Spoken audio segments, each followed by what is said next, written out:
You can learn a lot from silence, especially when it's the only thing keeping you from shattering. That night, Lena sat across from me at the restaurant table, swirling her wine like she was trying to hypnotize herself into believing the lie she lived. Her phone buzzed once, screen down, like always. She didn't flinch. Just smiled at me like we were still two people in love. We weren't. My name is Grant Whitaker. I'm 41. Calm by nature, calculated by necessity. I own a small but profitable architecture firm in Charleston, quiet work, clean lines, lots of patience. Patience, it turns out, is exactly what you need when your wife is a brilliant liar. Lena Hartley, my wife of 7 years, is sharp, gorgeous, and ruthless when she wants something. And lately, she wanted to be anywhere but near me. I noticed the shift 2 years ago, the sudden work trips, the makeup that got heavier on Tuesdays, the way she used words like overreacting or paranoid when I asked why her phone was always locked with Face ID. I didn't fight her. I didn't raise my voice. I started collecting. Hotel receipts tucked in coat pockets. Text messages carelessly mirrored to our shared iCloud before she remembered to disable sync. My quiet assistant Elise forwarding Lena's business expense reports when she thought I just needed to track our tax deductions. I hired a private investigator when Lena told me she was in Atlanta for a client presentation the same day I had eyes on her checking into a boutique hotel with Mason Bellamy, a married executive from her firm. They thought they were subtle. They weren't. Tonight was our anniversary, 8 years to the day. Lena booked the restaurant. Told me to dress nice. I did. Navy suit, no tie, the same one I wore the day I proposed. I even brought flowers like some kind of fool still hoping things could go back to the way they were. But I didn't come here for reconciliation. I came to end the lie. I waited until dessert. She was halfway through a creme brulee when I reached into my coat pocket and laid a simple white envelope on the table. "What's this?" she asked, still chewing. "Open it," I said softly. Inside, divorce papers. The prenup she laughed off 8 years ago with one highlighted clause. If either party commits adultery and proof is provided, the guilty party forfeits all marital assets. She blinked. Laughed. "You're joking." I didn't speak. She opened the second document, a full case file. Photos. Logs. Screen grabs. Dates, times, locations. Her face twisted as she flipped through them, denial melting into panic. And then rage. "You set me up," she whispered. "No," I said calmly. "You did that yourself." And as her face fell, mascara cracking under the weight of reality, I felt something shift inside me. Not triumph. Not sadness. Just clarity. And I wasn't done. Lena stared at the papers like they might rewrite themselves if she glared hard enough. Her mouth opened, then closed, like she couldn't decide which performance to launch into first, the victim or the viper. "Grant, this is insane," she hissed. "You hired someone to spy on me?" I didn't flinch. I didn't blink. I just sipped my coffee and let the silence stretch. "You've been tracking me like some kind of psychopath?" "You've been cheating on me for over a year," I replied calmly. "Let's not pretend we're both equally surprised." She shoved the folder back toward me like it burned her. "You have no idea what you're talking about. Mason and I, it's complicated." I leaned in just slightly, my voice low but steady. "It's also documented. Hotel bookings, late-night texts, expenses filed under fake client codes. You were sloppy, Lena. Too busy playing the role of a career woman on fire to notice the house you lit behind you." She looked around the restaurant then, probably hoping no one was watching. They weren't. People only notice a scene when it gets loud. And I don't do loud. I do final. Her eyes narrowed. "So what, you're divorcing me over this? After everything we've been through?" "One mistake." I raised an eyebrow. "It wasn't one. And it wasn't a mistake. It was a choice. Repeated. Deliberate. Strategic. You're being cruel." "No, Lena," I said, sliding the envelope back across the table toward her. "Cruel would have been exposing this during your annual company gala. Or emailing your HR department. Or forwarding the file to Mason's wife." Her face paled. "Wait," she said. "What did you, I checked my watch. It's 8:07. If I timed it right, Mason's wife just got an anonymous package delivered to her home. Full dossier. Photos included." Lena's hand trembled around her wine glass. "You don't understand, Grant. Mason, he's powerful. He could ruin me." "No," I said with a faint smile. "I already did that. The prenup leaves you with nothing, Lena. No house. No car. No stake in the business. And you'll be jobless by next week once HR finishes their ethics review." "You bastard," she whispered. "Now you're catching on." She sat back, dazed, like she just realized she brought a knife to a sniper's duel. You planned this, she muttered. You've been setting me up for months. No, I corrected, standing. I've been watching, waiting, documenting, and now I'm walking away. I dropped a hotel key on the table, the suite I'd rented across town. My bags were already packed. The locks on the house would change by morning. You don't get to do this, she said, rising to follow me. I turned to her one last time. You already did. As I walked out of the restaurant into the night, the weight didn't hit me all at once. It came in waves, disbelief, grief, relief. But beneath it all was something sharper. Purpose. This wasn't over yet. I had one more move to play. By the time I reached the hotel suite, my phone lit up with 3 missed calls and 2 voicemails, all from Lena. The first one came in hot. Her voice was tight, defensive. You think you can just walk away from me like this? After everything we've built? The second was softer but no less calculated.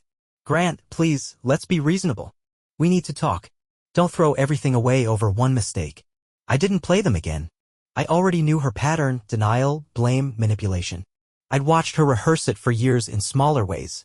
This was just the final act. I set my phone on the nightstand and opened my laptop. The email notification blinked at me: delivery confirmed, file received at Bellamy residence. Mason Bellamy. Mid-40s. Married. Vice president at Lena's firm. On paper, a respected executive. Behind the curtain, the kind of man who kept things hidden in glove compartments and thought fake client dinners were subtle. What neither he nor Lena ever considered was how far I was willing to go, quietly, carefully, without raising my voice. Earlier that morning, while Lena was picking out her anniversary dress, I was sending an encrypted dossier to the board of directors at her company. Anonymous return. Subject: violation of internal ethics policy, Lena Hartley and Mason Bellamy. The file included everything: timestamps, business expense fraud, the overlap between Lena's project approvals and Mason's bonuses. Enough to raise questions that would spread like wildfire by Monday morning. She once told me during a fight that I was too careful. She had no idea that's exactly what made me dangerous. My own business, Whitaker Design Group, had already gone through its transformation. Lena just hadn't noticed. I bought out my former partner 3 months ago, restructured the leadership, and quietly filed the paperwork for a full rebrand. What she also didn't know: Elise Camden, my loyal assistant, the one Lena barely acknowledged in meetings, was set to become Chief Operating Officer in 2 weeks. Lena laughed when I told her Elise had potential. She types well. That's something, she'd said once, not even looking up from her phone. Turns out Elise does a lot more than type. And unlike Lena, she knows how to stay professional and loyal. I stood by the hotel window and looked out over the city. My phone buzzed again. This time it wasn't Lena. Unknown number. I hesitated, then answered. Mr. Whitaker? A calm woman's voice. This is Sandra Bellamy. I believe our spouses have been seeing each other. I stayed silent. I received a file this evening, she said. I assume it came from you. More silence. I'm not upset with you, she continued. In fact, I think we might want the same thing. I didn't respond right away. What is it you want? I finally asked. She didn't hesitate. I want them held accountable. I want the truth to matter. And I'm not afraid to help make that happen. Her voice was steady. Composed. Like mine. And for the first time in a long while, I felt something almost like relief. I wasn't the only one who had reached their limit. Part 4. She thought she knew how this would end. Sandra Bellamy and I met the next morning in a quiet corner of a downtown cafe. She was already there when I arrived, dressed sharply, a folder on the table in front of her. Mr. Whitaker, she said, standing to shake my hand. Or can I call you Grant? Grant's fine, I replied. You've had quite a night. She gave a tight smile. So have you, I'm guessing. We sat in silence for a moment, the weight of what we both knew hanging between us.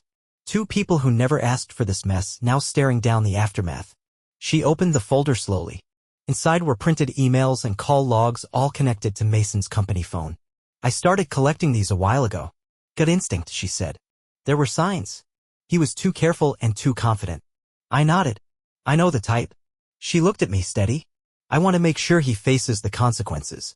Not just a personal fallout. Professional too. He built his career on trust. That trust is gone now. I took a slow breath. Then you're in the right company. Sandra wasn't emotional. She was measured, precise. There was a quiet strength in her, the kind that builds up over years of watching someone you once loved become someone you can no longer recognize. We discussed timing. Her company's HR department. The internal code of conduct. She'd already scheduled a meeting with legal under the pretense of discussing spousal misconduct disclosures. She would play it calm, factual, like I had. Our strategy wasn't about public humiliation, it was about professional consequences, clean and permanent. As we spoke, my phone buzzed again. Lena. I turned it face down without checking. Sandra noticed. She's not going to let go easily, is she? No, I said. But that's not the problem. The problem is she still thinks she can fix this with the right story. Sandra tilted her head. What do you think she'll try next? She'll deny, I said. Then distract. Then blame. Classic. I've seen it before, I added. Just never this close. By the time we left the cafe, we had a plan in motion. I would finish processing the asset transfer paperwork for our house, legally protected by the prenup. Sandra would meet with her firm's legal counsel by end of day. We didn't shake hands again when we parted. We just nodded. Two people who understood that the quiet path, the strategic path, was more powerful than any scene Lena or Mason could ever imagine. That afternoon I returned to my office. Elise was waiting at my desk, a folder in hand. I finalized the separation of Lena's access from the company accounts, she said. Banking, client files, all clean. I looked at her. You didn't have to stay late last night to do all this. She shrugged. I wanted to. Loyalty still means something to some of us. I didn't say anything for a moment. Just looked at her, really looked. For the first time I saw more than professionalism in her expression. I saw something steadier. Something real. Lena never saw the value in Elise. But I always had. And I was just beginning to realize what else I'd overlooked. I got home late that evening. The house was quiet, too quiet. Lena was already there, sitting on the couch, her eyes red-rimmed but dry. The envelope I'd left her at dinner sat on the coffee table, unopened now but clearly rifled through 100 times. She didn't look at me when I walked in. Just stared straight ahead. You changed the locks, she said flatly. I did, I replied, hanging my coat. Standard procedure when filing for separation. You're really doing this? She asked, her voice brittle. No discussion, no counseling, no chance to fix it? I studied her for a long second. You had more than a year to fix it. But you chose to build a second life behind my back. She scoffed. It wasn't like that. No? I asked. Because from where I'm standing, it looks exactly like that. She stood up then, suddenly full of movement and energy like she'd been rehearsing this scene all day. I was lonely, Grant. You were always at work, always distracted, always building something that didn't include me. I made a mistake, yes, but you pushed me there. There it was. The blame. You weren't supposed to find out like this, she added, tears forming now. We were supposed to talk through things. I was going to come clean. I looked at her and said nothing. That was always the part that scared her when I didn't speak. When I just watched. She hated that I didn't yell. You don't understand what it's like being in a marriage where you feel invisible, she whispered, eyes pleading. You were never invisible, I said. You just weren't the center. And that bothered you. She froze. Then the anger returned. So what, you just blow it all up? After 8 years? After everything we've built? We didn't build it, I corrected. I did. You posed beside it and called it ours. The color drained from her face. I know about the company cards, I continued. The fake expenses, the trips filed as client development. I know about the credit cards you opened without telling me. The business gifts charged to my firm. Her mouth opened, stunned. You were digging through my finances? No. I was protecting mine. She looked like she might sit down again, but didn't. Just paced, furious and unraveling by the minute. I could take you to court, she muttered. Contest the prenup. Say you set me up. You could, I nodded. But you won't. Because I already sent the file to your company's legal team. To Mason's wife. And if you drag this into court, every single piece of it becomes part of the public record. She stopped pacing. You'd ruin my name, she said quietly. No, I said. You already did that. I just turned the lights on. The room was silent except for the hum of the refrigerator. Lena sat back down on the couch, suddenly looking very small. I don't have anywhere to go, she said softly. There's a hotel downtown with vacancy, I replied. You'll find the reservation in your email. I've already covered 3 nights. She looked up, startled. You're serious? I'm calm, I corrected. There's a difference. And then I walked upstairs, leaving her alone with the truth she could no longer edit. The next morning, I left the house early. I didn't say goodbye. Lena's car was gone. Likely to the hotel I booked or perhaps somewhere else to regroup. It didn't matter. I had nothing more to say, and everything I needed was already in motion. By 9 a.m., my inbox was flooded. An email from Sandra Bellamy. Internal review has been launched. HR is moving fast. Another from an anonymous address. A screenshot of a company-wide notice sent out at Lena's firm. Effective immediately, Mr. Mason Bellamy has been placed on administrative leave pending internal investigation. All inquiries are to be directed to legal and HR. No explanation, just a neat little paragraph that signaled the unraveling had begun. I sat at my office desk, watching the pieces fall exactly where they were supposed to. No gloating, no victory dance, just quiet execution of a plan that took patience and precision. Elise walked in with her usual morning report. She paused when she saw the look on my face. "You all right?" she asked gently. "I will be," I said. She gave a small nod, then placed a folder on my desk. "Just so you know, Lena called twice yesterday." I didn't answer. "She doesn't work here anymore." "I know," Elise said. "I just thought you should hear it from someone calm." That meant more than she realized. At noon, I had lunch with our company accountant. A final review before Elise's promotion. Everything was clean. Lena had never touched company finances directly, but the charges she passed off as shared expenses, retreats, client dinners, flights, were no longer ambiguous. They were reclassified and itemized. I'd pay the tax difference if needed. It was worth every dollar. After lunch, I got another message, this time from someone unexpected. A junior employee at Lena's firm, someone I barely knew, had forwarded me a blind item posted on a corporate gossip blog. Top-level shakeup at major Charleston firm? Sources say a VP is out, and an HR scandal involving a senior female exec is behind it. No names, but the people who mattered would know exactly who it meant. Later that evening, I returned home to find Lena's closet emptied out. Suitcases gone. Bathroom drawers cleared. Her favorite coffee mug, the one she insisted no one else touch, left behind on the counter. That told me everything. She was gone. No note, no apology, just silence. I sat down on the couch with a glass of water and stared at the empty space where her things had been. I didn't feel triumphant. I felt still, like I'd reached the eye of the storm. The betrayal had already torn through me. Now came the rebuilding, and I wasn't doing it alone. At 8:42 p.m., a message from Elise popped up. The Bellamy thing's spreading fast. Board's in crisis mode. I think it's going to get a lot worse before it gets better. Also, if you ever need someone to talk to, I'm around. You always listen to everyone else. Someone should listen to you now. I read it twice, and for the first time in weeks, I allowed myself a small smile. The right people were still here. The rest? Gone with the storm. 2 days passed. Lena didn't call, didn't text. Not directly, anyway. Instead, I started hearing from people around her. Mutual acquaintances, casual friends, even her former college roommate who hadn't spoken to either of us in 3 years. "Hey, I don't mean to get in the middle of anything, but Lena's really upset. She says it was all just a misunderstanding. She's saying you ambushed her, that she was going to come clean. She didn't deserve to be thrown out with nothing, Grant." I listened. I thanked them for their concern. And then I moved on. The truth had already been laid bare. I didn't owe anyone the story twice. By Friday, Lena had become a ghost inside a version of her own life she no longer controlled. The HR investigation at her firm had deepened. Mason's suspension turned into formal termination. And I knew, from Sandra, that Lena's name was now part of an ongoing internal review. They'd given her the weekend to gather a formal response.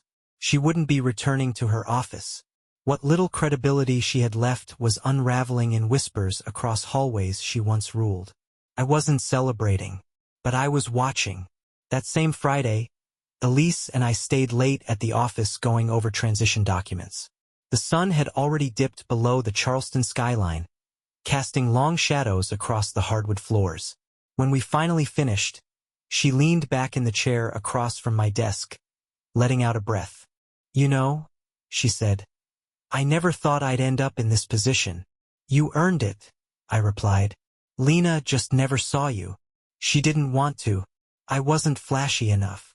That's why I trusted you." She looked at me for a long second, then smiled. It wasn't flirtatious.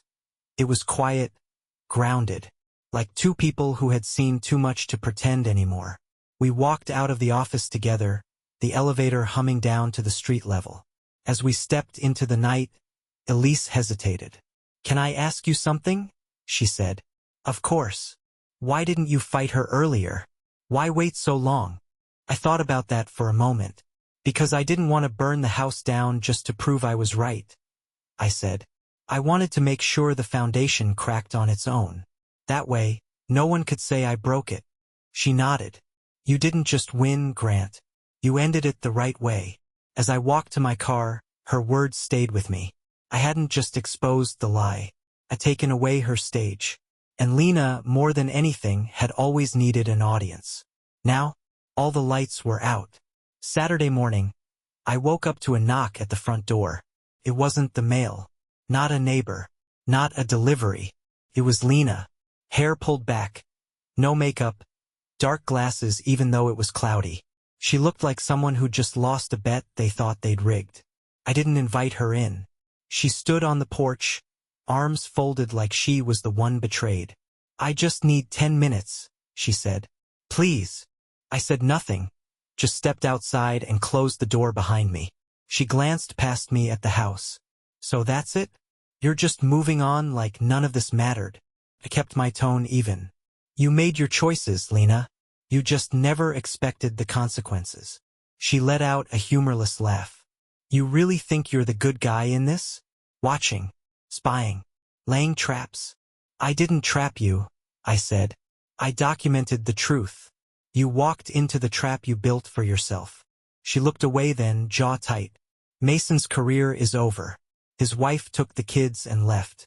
His board connections are gone. And I'm being reviewed for ethics violations because of a file you sent. Facts don't stop being true just because you finally have to answer for them." She stepped closer. "So that's it? I lose everything and you get to be the noble, silent hero." I paused. "No," I said. "I get to rebuild. You get to learn." Her eyes glistened now. Real or not, I couldn't tell. With Lena, tears were always another tool. "I made a mistake," she whispered. "I was overwhelmed. You were distant. I didn't know how to ask for what I needed. You knew how to lie about where you were going. You knew how to cover hotel charges under client names. You knew how to forward Mason client leads from your department. You knew how to erase texts before walking through the door." She flinched.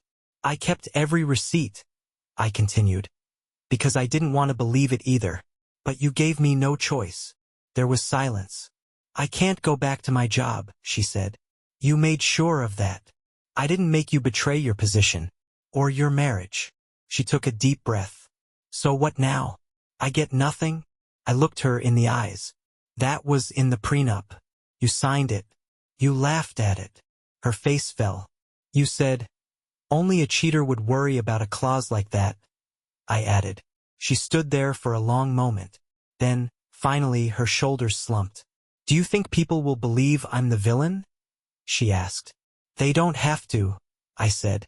"You just have to live with what you did." She nodded, slowly, then turned and walked down the steps. No apology, no promise to change. Just the quiet realization that the curtain had fallen, and no one was clapping. By Sunday afternoon, the storm had passed. Lena didn't return. No calls, no messages. Just the quiet hum of finality settling into every corner of the house.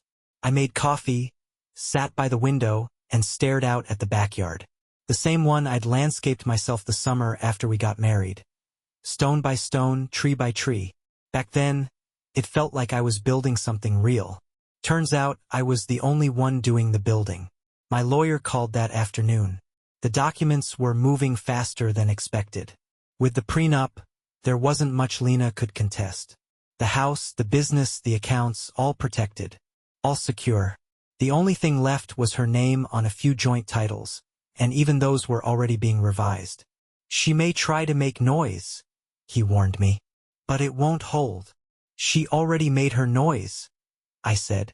"This part is just the echo." I spent the rest of the day cleaning, not just picking up, cleansing.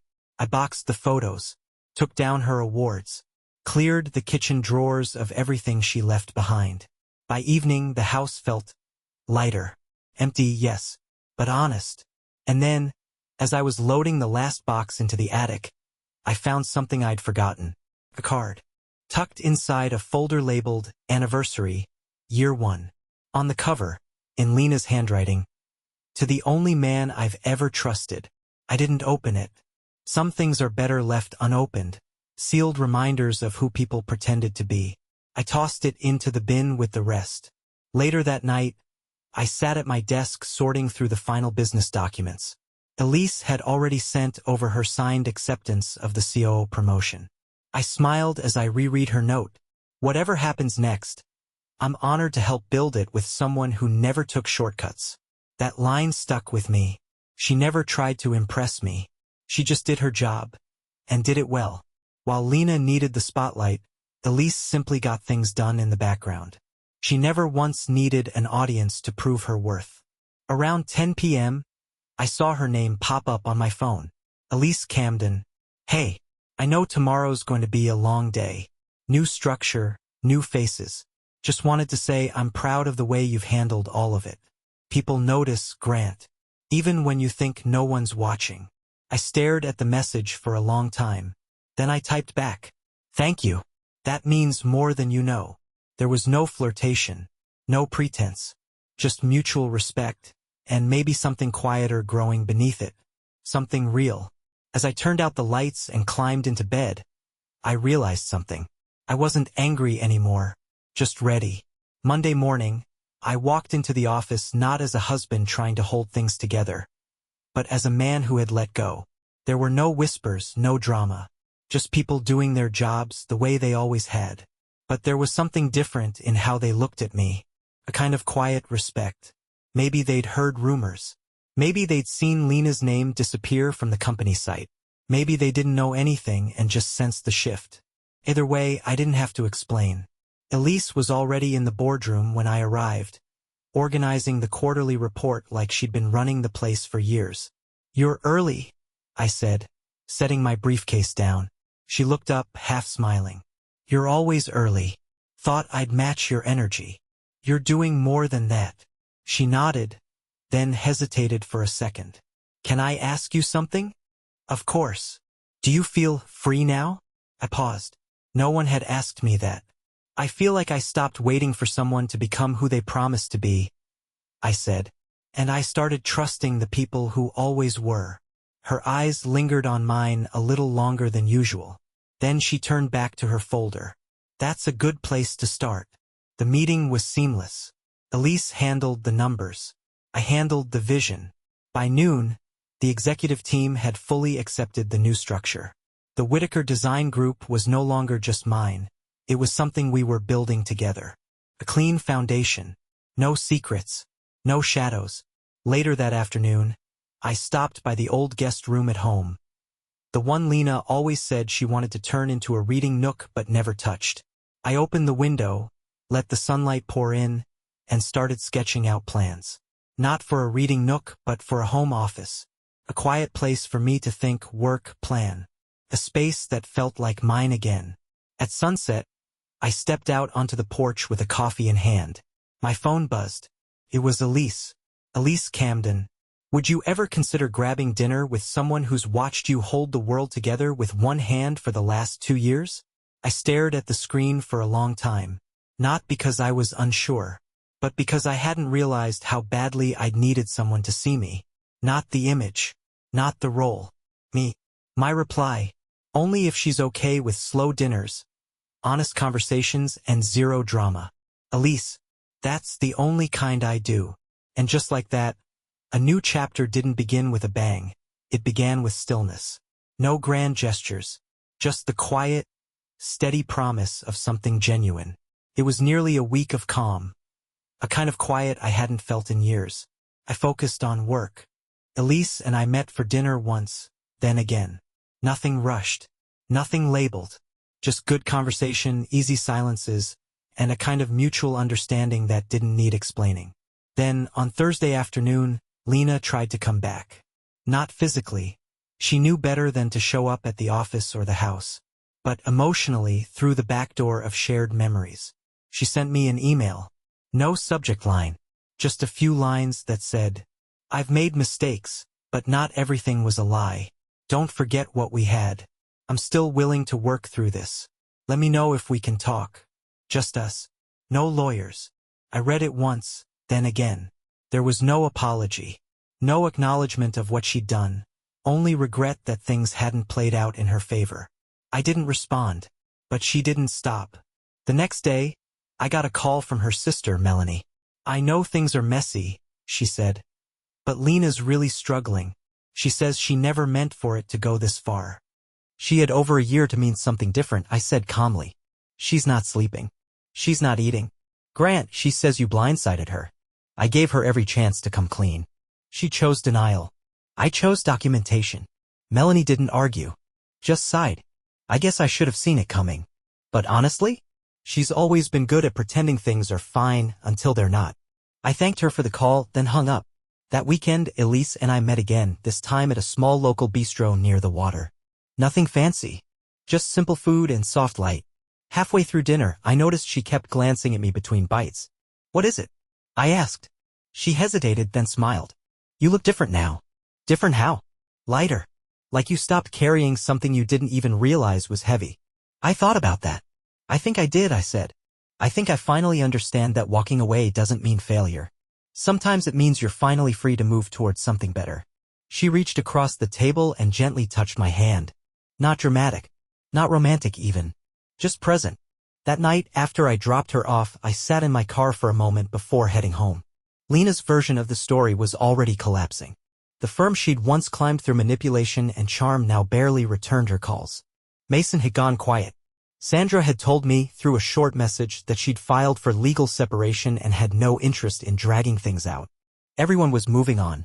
Except Lena. She was stuck in the ashes of a fire she started. And I was already walking into the sunrise of something new. Monday morning came with a headline. It wasn't in bold print or scandalous tabloid font, just a quiet article tucked on the second page of the regional business section. Ethics review concludes at Halston and Frey, 2 executives removed following internal investigation. No names mentioned, but anyone in the Charleston business circuit didn't need them. Lena Hartley and Mason Bellamy out. Quiet firings, no severance, no farewell emails. Sandra sent me the article with a single line. "Closure looks good in print." I replied simply, "Thank you for everything." Around noon, I got a call from our real estate attorney. The paperwork was finalized. Lena had signed the agreement. She forfeited her claim to the house, the car, the accounts, and any share of the business. The prenup held airtight. There would be no court. No drawn-out war. Just a clean exit. And just like that, it was over. That night, I walked the halls of my house and it felt mine again. Not just legally, emotionally. Every picture on the wall, every book on the shelf, every item in the kitchen felt lighter, like it belonged to someone who could finally breathe. Around 7:30, I stood in the guest room, now a quiet, sunlit office, and ran my fingers across the desk I'd just finished building. My own design. Clean lines. Functional. Strong. The kind of desk you build when you're starting fresh. Then, as if on cue, my phone buzzed again. Elise Camden. I drove by the new building lot. "It's going to be incredible. You sure you're ready to grow this fast?" My reply came without hesitation. "I've been ready. I was just waiting for the right people to grow it with." Her response was immediate. "Then let's build something better than anything we lost." I stared at the screen for a long time. Not because I was hesitant, but because I understood the weight of what she just said. We weren't rebuilding from grief. We were building from clarity. And Lena? She had made one final attempt the day before. A short message sent through her lawyer asking to keep the last name, Whitaker, for professional purposes. I declined. She didn't get to keep the name she tried to bury. She'd have to start over, just like I did, only without the foundation. Weeks passed. Not rushed. Not dramatic. Just quiet, steady progress. The kind that doesn't need announcements or applause. Lena faded from view almost completely. Word around town was she'd moved to Raleigh, trying to restart her career with a new firm. But the reputation she once polished like glass now had a permanent crack. People remembered. And corporate boards don't forget integrity breaches, no matter how charming your smile is. Mason? Gone from Charleston entirely. Sandra told me he resigned from every executive circle he once dominated. No one returned his calls. His LinkedIn went dark. The polished reputation, the tailored suits, all of it disappeared like a storm that finally ran out of wind. And me? I wasn't just surviving. I was building. The new division of Whitaker Design had launched. Elise, now fully operating as COO, was exactly what I needed and never realized I had: someone who moved with quiet strength, no games, no performances. One afternoon, after a meeting with a new investor, we walked through the lobby of our new workspace downtown. Elise paused by the glass entrance and turned to me. "You know," she said, "I used to wonder how you stayed so calm while everything was crumbling." I looked at her. Truth is, I wasn't calm. I was just focused. She smiled. "Well, it worked. You came through cleaner than most people ever could." "I consider that. That wasn't the goal." "No? No," I said. "The goal was to be able to look in the mirror when it was over and know I hadn't become like them." She studied me for a moment. "You didn't." That evening, we shared dinner again. This time at my home. It was different. No tension. No ghosts in the room. We sat on the back patio, coffee in hand, watching the early spring stars settle into place above the trees. Elise glanced over at me. "Ever think you'd get here?" "Not like this," I admitted.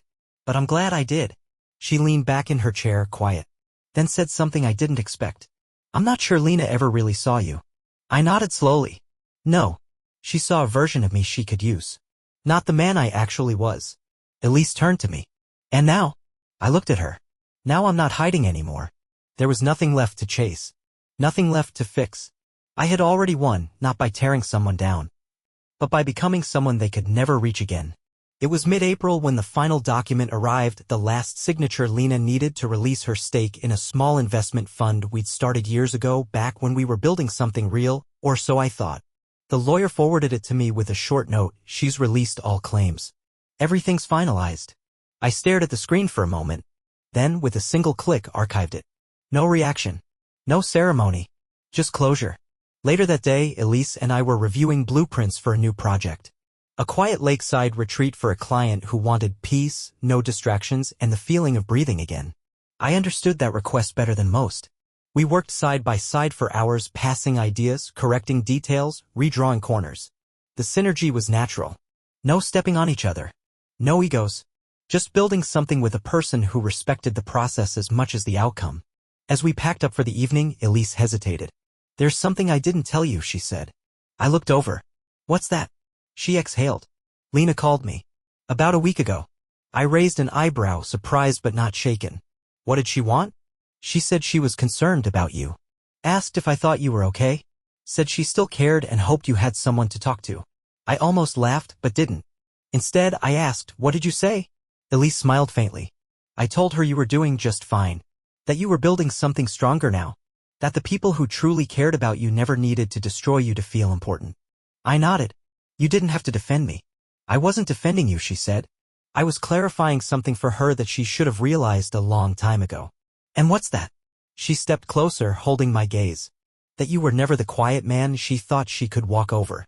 You were the storm she never saw coming." I stood there for a moment, taking that in. Lena didn't call again. I suspect she understood finally that the version of me she remembered no longer existed. That she couldn't reach me, not with guilt or charm or carefully chosen words. Her chapter was closed. Permanently. As the sun dipped below the horizon, Elise and I locked the office and walked out together. We didn't need to talk about the past anymore. Everything that needed to be said had already been proven, not with arguments, but with action. Not with fury, but with finality. 3 months later, I stood at the new company ribbon-cutting ceremony. Small crowd, no speeches. Just the right people. Elise by my side, contractors shaking hands, clients walking the halls of a space built with purpose, not pretense. We weren't just launching a new chapter of Whitaker Design. We were turning the page entirely. Lena's name hadn't come up in weeks. The people who mattered no longer associated her with me or my work. Her story was her own now. And the silence from her end wasn't peace. It was surrender. I didn't need to expose her. I just let the truth speak louder than any performance she could ever give. She lost the house. She lost the firm's respect. She lost the narrative. I didn't scream. I didn't threaten. I didn't throw her out. I opened the door, handed her the facts, and walked away. And in doing so, I kept everything she tried to tear down. The business. The house. The name. And I gave someone else, someone steady, someone real, the space to walk in without fear. As Elise stood beside me that day, reviewing a final draft of our next expansion plans, she looked at me and said quietly, "You did it." I didn't respond with pride, just with the truth. "No," I said. "We did." And that was the final blow Lena never saw coming. The real revenge was building a life so whole she couldn't touch a single part of it anymore.